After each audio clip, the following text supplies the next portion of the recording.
সকালবেলা এক বন্ধু ফোন দিয়ে বলতেছে, বন্ধু তুই কই, বন্ধু তুই কই। আমি তো বললাম, বন্ধু আমি তো সিরাজগঞ্জ চলে আসছি, গ্রামে চলে আসছি। বন্ধু আমার খুব আফসোস করে বলতেছে, বন্ধু খুব সুন্দর একটা অফার ছিল। আমি বললাম কি অফার?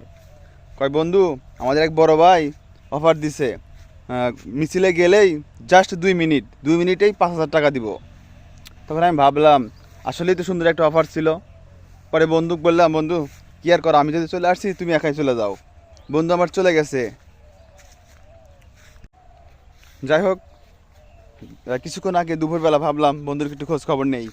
পরে ফোন দিলাম, বন্ধু দেখি বন্ধু আমার আউ শুরু করছে।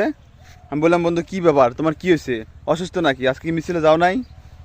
বন্ধু বলতেছে যে গেছিলে আমি জাস্ট 2 মিনিট, সিগনেচারটা করছি, অভি কারা জানি দাওয়া দিল, প্রায় চলে আসছিলাম, গলি মাথায় আসছি, দেখি হুগার উপর জানি কেরা এক ঠাস ঠাস করে 2-4টা বাড়ি দিল। এখন হুগা নিয়ে আর বসতেই পারতেছি না।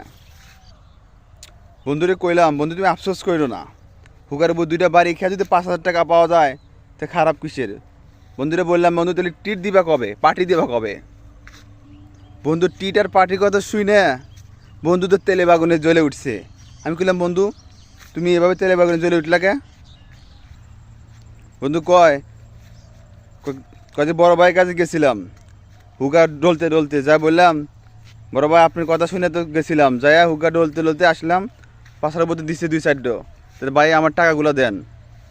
ভাই আমার দিকে তাকায় এমন ভঙ্গিতে বললো যে টাকা টাকা তো দিবা আপা এসে, আমি টাকা করতে দিব।